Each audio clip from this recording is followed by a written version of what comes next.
They stole my apes, Odo. You're listening to, what do I call this show? Yeah, that's how good of a start we're off to. It's Fix My Carcast with Bear Claw Billie. Today is, oh boy, don't you know, I always just have to do the math out from whatever date I remember last. Boom, here we go. Friday the 13th, Saturday the 14th, Sunday the 15th. It's May the 16th, which makes this episode, wow, 15 of these things. 15 of these things in the can. What exactly are these things? These hideous things.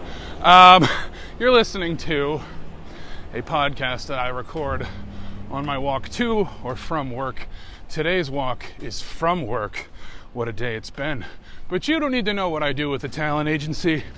So, this podcast is to raise money for my car, which is broken. And here I go again, maneuvering around vehicles in my path. This time someone was in the vehicle. They heard me say it. They know what they're doing. Anyway, raising money for my car. My car needs, well, actually, I did the estimates by Googling, and the final estimate actually came out higher than my upper end estimate. So you know what? Let's not nitpick. I made a GoFundMe for $3,000, and I've been told that what my car needs is $3,500 worth of loving.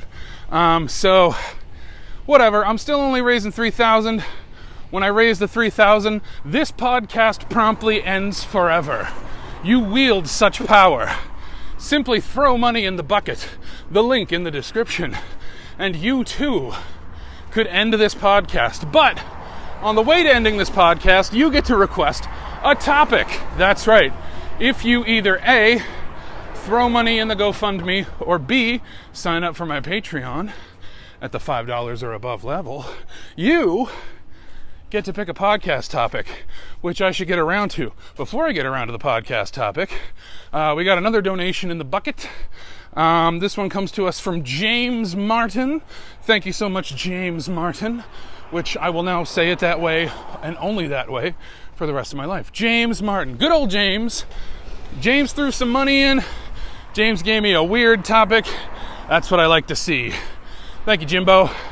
Also, just throwing out there, if you are a patron and you don't know you can give me a topic, give me a topic. Get those topics at me.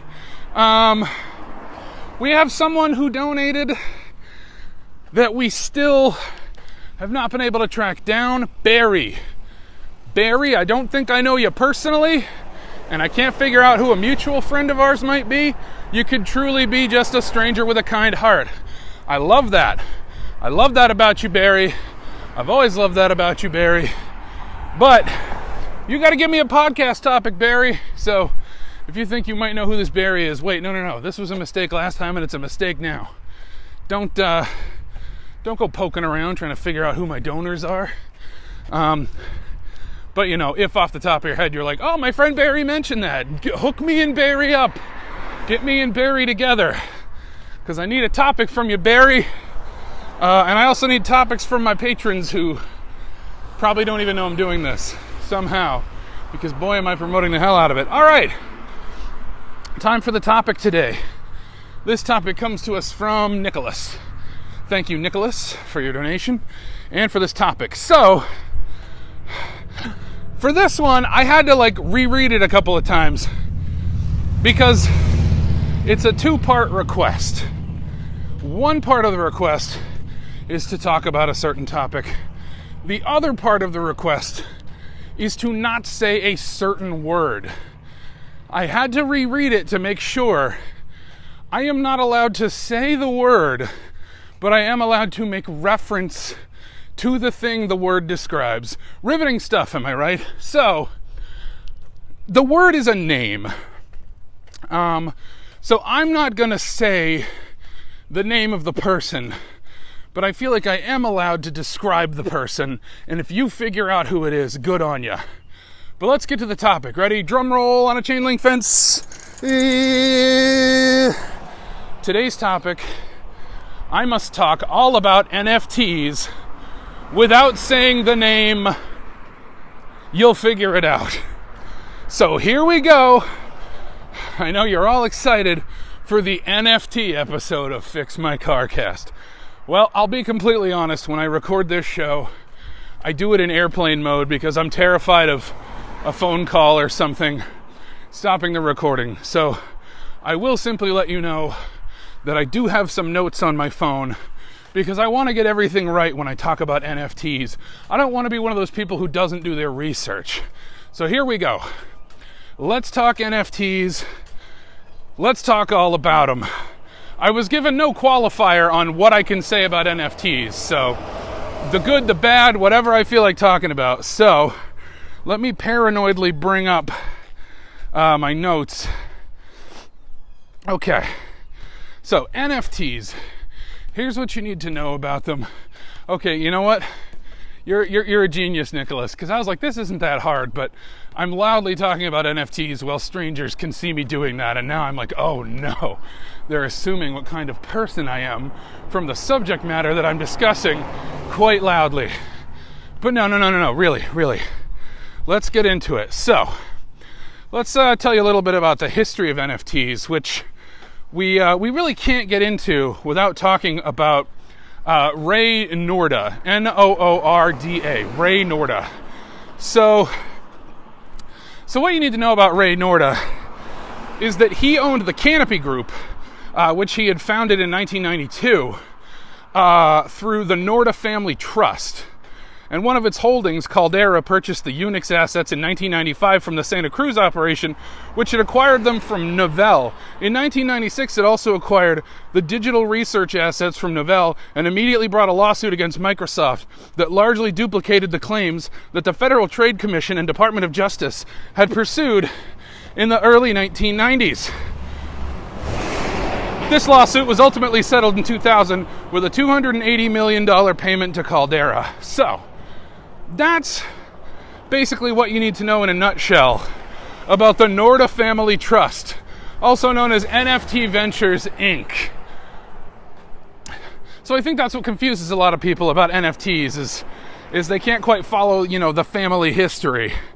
And that's also why it's controversial. It's big business stuff. It's a lot of family power plays and whatnot.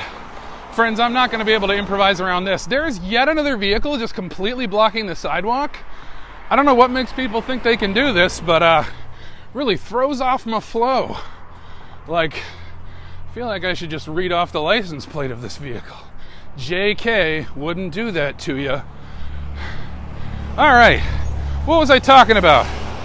That's right, NFTs. So, what's interesting about NFTs in particular, they're most commonly known as a primary biomarker of Alzheimer's disease.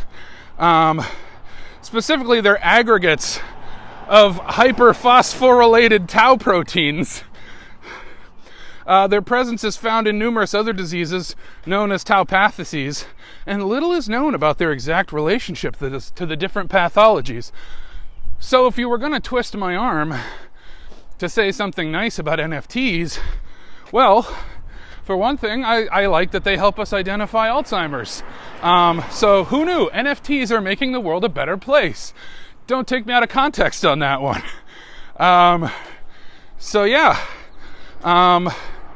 Three cheers for neurofibrillary tangles, or NFTs. I should probably read on because I don't know if these are actually used to find out if someone has Alzheimer's, or if this is too much reading. You didn't come to this podcast to hear me read Wikipedia, or maybe you did. I don't know. I don't even know why I'm doing this. Yes, I do. It's to raise money. And I'm your little dancing monkey. I am an excited chimp, which is the opposite of a bored ape. Oh, right, that reminds me, I was talking about NFTs. Okay, so what you really need to know if you want to fundamentally understand NFTs, you need to know about BFI South Bank. Okay, and BFI South Bank is the leading repertory cinema in the UK, specializing in seasons of classic, independent, and non-English language films. It's operated by the British Film Institute.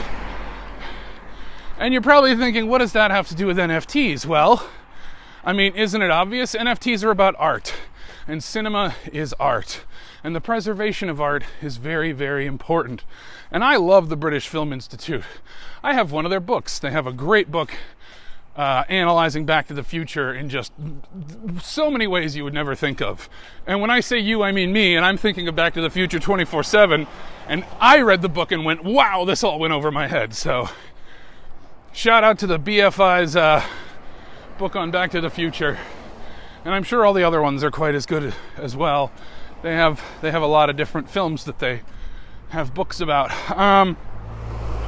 But anyway, what's interesting about BFI South Bank is that wasn't always the original name.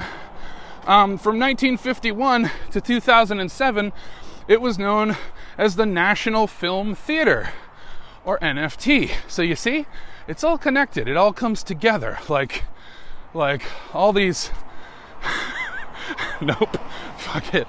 I'm dropping character. I can't even remember what all the other abbreviations were. So you see how cinema and Alzheimer's and whatever else I just talked about, Ray Norda, you see how it all comes together to form a clearer picture of exactly what NFTs are and how to deal with them and how you can make big, big bucks off of them. At this point in the broadcast, I have not gotten to the person I'm not supposed to mention yet. Which again, as long as I don't say his name, I'm in the clear. But I can give you hints as to who he is. He is not in the best episode of Saturday Night Live of all time. Nor am I going to posit what the best episode of Saturday Night Live is. But there's your clue. He is not in the best one. It could be argued if he's in the worst one. Anyway, so far, I've made it without saying his name. Which, I get why it's a challenge when you're talking about NFTs. That dude loves his NFTs. And by that I mean he smiles whenever he finds out someone has Alzheimer's. Allegedly. But I didn't say his name, so you don't know who I'm talking about. It could be anyone out there buying bird-themed apps right now. So anyway, I know you're probably getting pretty sick of this garbage that I'm dropping on you. All this wonky NFT knowledge. But like, you can't understand it until you like take a step back and look at the bigger picture. Oftentimes it's hard to feel welcomed by the NFT community. You can almost feel like an outsider, like a tourist. Those guidebooks for major cities that are designed for people who live in or commute to their subject cities. What do they call those? I can't remember. Anyway, it's a very popular series of guidebooks. In addition to highlighting landmarks, restaurants, bars, stores, and so on, NFT guides also point out essentials like supermarkets, parking lots, pharmacies, and banks. Not for Tourist Guides currently publishes yearly guidebooks through Simon & Schuster. So, NFTs, again, we're talking art, we're talking community. Like, that's really where it all comes together. It's this beautiful fusion of art and community, and that's what NFTs are all about. It's about, not just visiting a space, but finding yourself there. And that's what NFTs do. When you look at an NFT for a really long time, you feel welcomed. You look at it and you say, this is the most magnificent work of art I've ever seen. I must be a part of it. I must own it. God damn it, cage this ape. I don't know if the NFT guidebooks will warn you about local primates, but I sure would hope so. If you have roving bands of primates in whatever city you're currently living adjacent to, that's a real problem. We gotta get those apes less excited. We gotta get them all boring and samey, looking like digital Funko Pops. Anyway, I always get so distracted when I record this podcast. Where was I? What was I talking about? I know who I wasn't talking about. A man who is neither a submarine captain nor a pedophile, though lobs accusations about that at others. But again, haven't said his name yet. I keep getting distracted by the guy I'm not supposed to talk about, instead of talking about the thing that I am supposed to talk about. What was it again? Oh, that's right. I was telling you about a hydroponic technique wherein a very shallow stream of water containing all the dissolved nutrients required for plant growth is recirculated past the bare roots of plants in a watertight gully, also known as channels. Does that make it clearer? Are you starting to connect the dots on NFTs? You see, when you're trying to grow plants, and that's what this is about. It's about growth, but it's also the growth of wealth. What is wealthier than a plant? Wait, what is more I don't know, man, plants. So this hydroponic technique, which is specifically called the nutrient film technique, or NFT, can be quite handy. Do you want to know more about the history of it? Yeah, NFT was pioneered in 1965 by Alan Cooper at the Glasshouse Crops Institute in Littlehampton, England. You see, it's all connected, brings it all together. The British Film Institute, and their National Film Theatre. It's all connected. It's all situated in England, you see? So in an ideal system, the depth of the recirculating stream is very shallow, little more than a film of water, hence the name nutrient film. This ensures that the thick root mat, which develops in the bottom of the channel, receives adequate air exposure. So it's really all about exposure. And that's kind of what NFTs are. You're not getting paid in money, you're getting paid in exposure. And that's at the heart of this whole thing, is like, it's about valuing art, not in a monetary way, but in a spiritual way. It leaves a thin film over one's soul.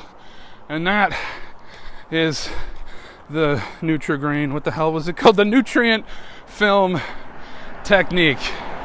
If you're still listening, boy, do you love a running bit. Who's that person I'm not supposed to mention? Oh yeah. All right. The person I'm not supposed to mention is as important to the history of travel as the Wright brothers and Zephram Cochrane.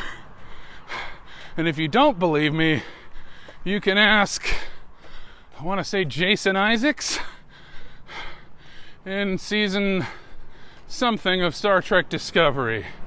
Yes, that's right. The person I'm not supposed to talk about was at one point erroneously listed as one of the greats of space travel in a science fiction show that really missed the mark on that one. Though what do I know? Because that science fiction show is also selling nutrient film techniques. Wink, wink. That's right. You can get a digitally generated starship that you can pay egregious amounts of money for based on a science fiction property that's basically space communism. What a world, what a world. I think that's the closest I've gotten to talking about the actual topic. Side note, if you're a Trekkie and you want to know more about NFTs, just Google, "They stole my apes, Odo." It's phenomenal. It's someone else trying to explain NFTs better than me, and doing it with spot-on impressions of various characters from Star Trek Deep Space Nine. It's worth a listen. You might even enjoy it if you've never seen any Star Trek. But who the hell am I? Someone who's very out of breath. There's one person I'm not, but I can't say his name. But he names his children equations. or other nerd stuff, because he just needs to appeal to nerds. That's his whole thing. He will brand his children. I don't know what they're called. I feel like every one of them has a nerdy name. I think one of them is just called 42. And yet another is, I feel like one of them is Kal-El. Something from Superman. Anyway, this guy whose name I haven't said yet. Boy, he's the worst. Anyway, I am very, very, very close to home. And I feel kind of bad that I haven't fully explained how NFTs really function. So to get back to that,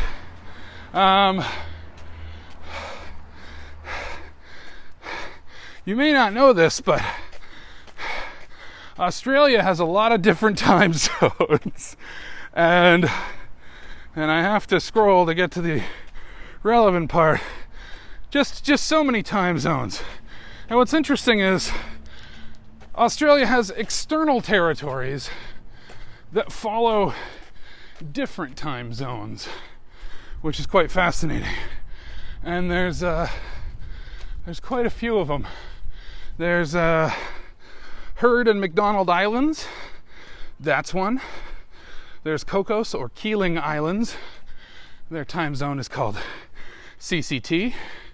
There's Christmas Island, which is called CXT. There's Australian Antarctic Territory, Mawson, which apparently has no abbreviation. There's Australian Antarctic Territory, Davis, which also has no abbreviation as near as I can tell.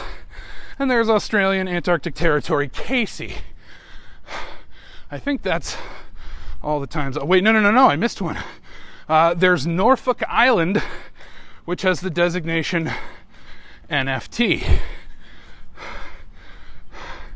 which also recognizes daylight savings, so sometimes it's NFDT.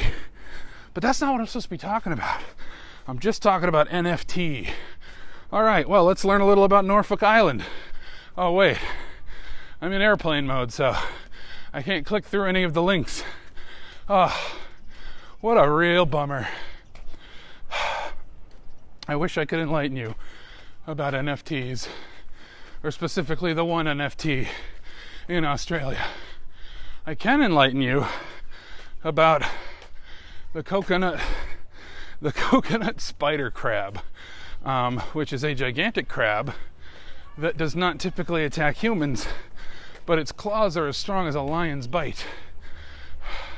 And I talked to an Australian friend a couple nights ago, and I think he said they're mostly in the northern region. So if I could click through and see if Norfolk Island is in the northern region of Australia, the most helpful thing I could tell you about this NFT is to stay away from the coconut spider crab. As their name suggests, they subsist mainly on coconuts, so you're good there. They're not trying to eat your face. But if they feel threatened, that's when you want to get out of there, because you're going to get the lion's bite. Anyway, that's probably not the NFT that you wanted to learn more about. But I can't for the life of me think of which one you might. All right, well, I'm almost home. I think that's all the NFTs that I know about. Wait a minute, hold on. There's one down here. Oh, of course. Okay, so this one actually has to do with computers. So I think we're on track. I think maybe this is the one that Nicholas really wanted me to talk about. An NFT is a command to drop any packets with destination IP address 1.2.3.4. It stands for NF table. Oh, I'm being allowed to pass. Didn't expect that. And I have no idea what that means. I don't know. This is something about Linux.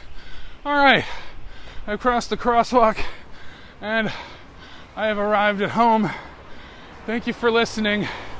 I hope I've enlightened you on the world of NFTs and the world of that person I'm not supposed to talk about. Anyway, I'm Bear Claw Billie. This is Fix My Carcast. And as always, wait a minute, there's one more. What the hell is a non